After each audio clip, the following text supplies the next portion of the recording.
Hello ladies and gentlemen, welcome back to another episode of Movie Time with Tom. I am again still your host, Tom. And in this show we're going to talk about reviews, previews, and future news of the movies that you choose to go see at your local theater. It's a beautiful time right now because, as always, I'm going to throw in my dig against Ben Affleck. That's right, Gone Girl, leading the box office this weekend. His performance alone should be the reason to go see it. It is a beautifully splendid movie. I can't even, there's absolutely no jabs I'm throwing at Ben Affleck. He is completely the reason why you should go see this movie. Rose does a stunning performance. There's a reason why she's probably getting an Oscar nod for it, but can't spoil it for you. Go see this movie. It's outstanding. Also right now, because it's a Halloween season, Annabelle came in the number 2 spot. It's spooky, it's scary, and it's a delightful treat. It's pretty much this generation's Child's Play. That doll is scary. It's more than it's a good time.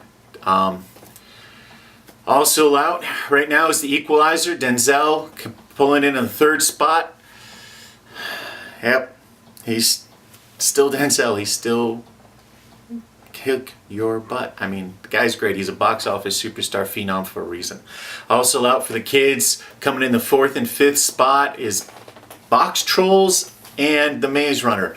Exciting news, Maze Runner 2 is in pre-production. They're ramping it up to start that series. Apparently did well enough to warrant future movies in this franchise, which is a beautiful thing. And I can't wait to see it because there's just something about it.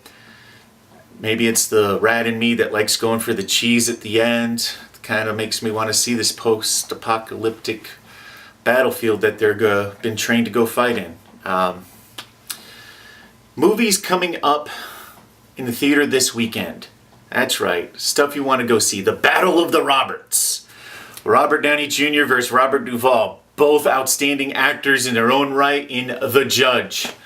It is on my list of movies to go see this weekend. How Robert Downey Jr. doing something other than Tony Stark and a favor for Jon Favreau. So I'm anticipating the goodies. It's rated R because there is some very coarse language that a parent and a son who both follow the same profession are going to have differing views emotionally and professionally about how they do their jobs. And it's apparently pulled off well by these two, and I get to see it this weekend. And hopefully you can join me in the theater. Also, Alex and the Terrible, Horrible, No Good, Very Bad Day, because this Disney movie needed a really long title.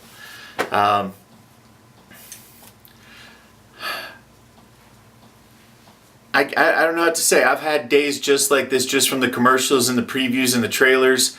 And I mean, I'm pretty sure that that idea was definitely a page of the day written out of my life. It's not sad, take that kind of thing head on, but it may possibly be true.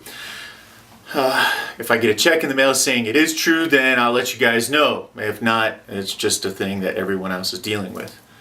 I'm not confirming or denying that I've ever hugged a kangaroo or that an alligator has terrorized my family. Anyway, Dracula Untold is coming out this weekend, also in time for the Halloween season. Dracula Untold, we got barred from the best part of Desolation of Smog, doing the role to increase Universal Studios' cinematic universe with monster movies, with classic monster movies. I, Frankenstein last year. We've got Dracula Untold this year. Next year we'll have Wolfman Unshaven. That's a joke. It may not happen. If they do that, that's just weird. I really hope they take a different story title than that one for. Or they may reboot the Mummy series without Brendan Fraser, which would be a travesty, really, because he's great in the Mummy movies. Also out coming out this weekend in selected theaters, Addicted. Something more of a Lifetime movie, in my opinion. Woman throws away her family and life to fall in love with an artist. Yeah, it's even the byline is cliche. Anyway, something I'm excited to go see: Saint Vincent. Bill Murray back on the green screen. I love me some Bill Murray. Everyone loves Bill Murray. The guy is a certifiable genius / nut job, because no one can be Bill Murray better than Bill Murray. This role is a little different for him. He is a mentor / mentee role, where he's the neighbor that takes a kid under his wing, being a hedonistic war veteran, and those events happen in only Bill Murray's way. I wish nothing but the best for this movie. I would like to see him get some kind of nomination for his performance in this. I'm anticipating seeing this thing. This is be my second movie I get to go see at the theater this weekend. Next on the list to come out is I Am Ali. A introspective look into one of the greatest boxers of all time. Actually, the greatest boxer of all time. One of the greatest sportsmen and athletes of all time, arguably.